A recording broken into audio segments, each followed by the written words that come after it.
નમસ્કાર મિત્રો, જેનેટ ન્યૂઝમાં હું નિમેશ આપ સૌનું હાર્દિક સ્વાગત કરું છું અને આજે આપણે વાત કરવાના છીએ અરવલ્લી વિવાદની. અરવલ્લી પર્વતમાળા એ વિશ્વની સૌથી જૂની પર્વતમાળાઓમાંની એક છે, જેની ઉંમર એ લગભગ 150 થી લઈને 200 મિલિયન વર્ષ હોવાનું કહેવાય છે.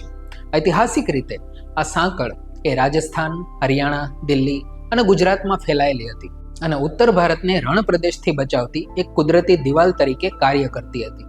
સમય જતાં આ વિસ્તાર ભૂગર્ભ જળ પુનર્ભરણ, જંગલો, વન્યજીવન અને સ્થાનિક આબોહવા સંતુલનનો એક આધાર બની ગયો.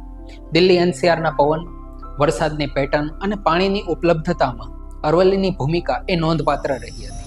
મિત્રો, વર્ષ 1990 થી લઈને 2000 સુધીમાં ખાણકામ અને પર્યાવરણીય કટોકટીની શરૂઆત થઈ છે. આર્થિક વિકાસ અને શહેરીકરણના દબાવ સાથે 1990ના દાયકાથી અરવલ્લી પ્રદેશમાં ખાણકામ અને બાંધકામ પ્રવૃત્તિઓ ખૂબ જ તીવ્ર બની હતી. ઘણા સ્થળોએ ગેરકાયદેસર પથ્થર અને કાંકરીનું ખાણકામ શરૂ થયું, જેના કારણે ટેકરીઓનું ધોવાણ થયું. તે દરમિયાન પર્યાવરણવાદીઓ અને સામાજિક સંગઠનોએ ચેતવણી આપી હતી કે જો અરવલ્લીનો બચાવ કરવામાં નહીં આવે તો તેની અસર એ પાણીની અછત અને વધતા પ્રદૂષણના રૂપમાં અનુભવવામાં આવશે. ત્યારબાદ આ મામલો એક કોર્ટમાં પહોંચ્યો હતો.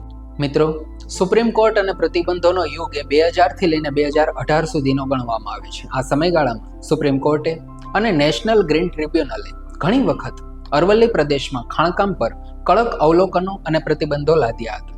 અદાલતે કહ્યું હતું કે અરવલ્લીને માત્ર ખનિજ ક્ષેત્ર તરીકે નહીં, પરંતુ પર્યાવરણીય વારસા તરીકે જોવું જોઈએ.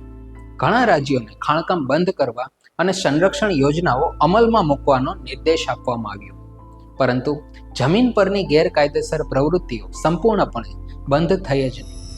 ત્યારબાદ ગેરકાયદેસર ખાણકામ અને વહીવટી નબળાઈઓ વર્ષ 2019 થી લઈને 23 સુધીમાં ખુલ્લી પડવા લાગી.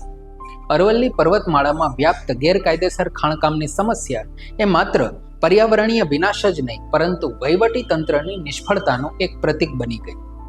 રાજસ્થાન અને હરિયાણામાં અનેક પહાડો ગાયબ થઈ ગયા, જેની નોંધ સુપ્રીમ કોર્ટે લીધી છે, જે દર્શાવે છે કે સ્થાનિક વહીવટીતંત્ર અને ખાણ માફિયાઓ એમની વચ્ચે સાંઠગાંઠ કેટલી ગહન છે.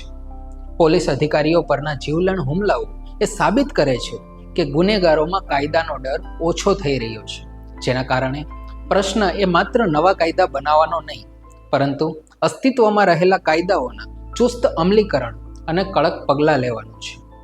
આ સંકટને રોકવા માટે ટેકનોલોજીનો ઉપયોગ, વહીવટી પારદર્શિતા અને રાજકીય ઈચ્છા શક્તિ એ ખૂબ જ જરૂરી છે. નવેમ્બર-ડિસેમ્બર 2025માં સુપ્રીમ કોર્ટે સ્વીકારેલી અરવલ્લીની નવી વ્યાખ્યા એ વિવાદનું કેન્દ્ર બની. પર્યાવરણવિદો માને છે કે આનાથી નીચાણવાળા પહાડો અને જળ સંચય વિસ્તારો કાનૂની સુરક્ષા ગુમાવશે, જેનાથી ખાણ માફિયાઓને મોકળું મેદાન મળી જશે. જોકે સરકારનો દાવો એ છે કે આ વ્યાખ્યાથી સંરક્ષણમાં સ્પષ્ટતા આવશે અને મુખ્ય વન વિસ્તારો સુરક્ષિત જ રહેવાના છે. હાલ કોર્ટે યોગ્ય મેનેજમેન્ટ પ્લાન વગર નવી માઇનિંગ લીઝ પર પ્રતિબંધ મૂક્યો છે. હાલની સ્થિતિ, રાજકીય ચર્ચાઓ અને જન આંદોલન એ હાલમાં અરવલ્લીની નવી વ્યાખ્યા જાહેર થયા બાદ વિવાદના પ્રમુખ સ્વરૂપ બન્યા છે. પર્યાવરણવાદીઓ અને વિપક્ષો તેને માફિયાઓને ફાયદો કરાવનારી વ્યાખ્યા ગણાવી રહ્યા છે, જ્યારે સરકાર એ તેને વહીવટી સ્પષ્ટતા કહી રહી છે. સોશિયલ મીડિયા પર #SaveArvalli અભિયાને વેગ પકડ્યું છે અને જમીની સ્તરે વિરોધ પ્રદર્શનો શરૂ થયા છે, જેના કારણે આ મુદ્દો એ હવે કાયદાકીય મર્યાદાની બહાર નીકળીને મોટું રાજકીય અને જન આંદોલનનું સ્વરૂપ બની ગયું છે.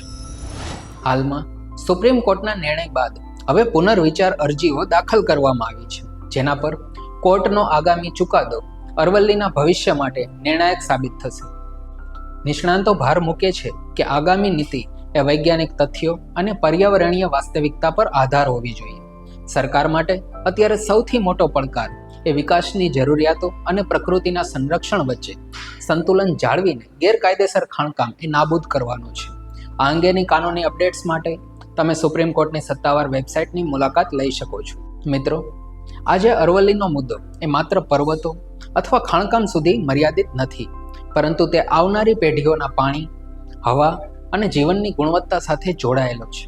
આગામી મહિનાઓમાં અદાલતના નિર્ણયો અને સરકારની નીતિઓ એ નક્કી થવાની છે કે અરવલ્લી એક મજબૂત પર્યાવરણીય કવચ રહેશે કે ધીમે ધીમે એ નબળું પડવાનું છે. તો મિત્રો, આ હતો અરવલ્લીનો સંપૂર્ણ વિવાદ. તમને અમારો વિશ્લેષણ પસંદ આવ્યું હોય તો અમારી ચેનલને સબસ્ક્રાઇબ કરો, બેલ આઇકન દબાવવાનું ના ચૂકશો, જેથી કરીને અમારી તમામ અપડેટ તમારા સુધી ત્વરિત મળતી રહે. આજે બસ આટલું જ. મળીએ આગળના વિડીયો.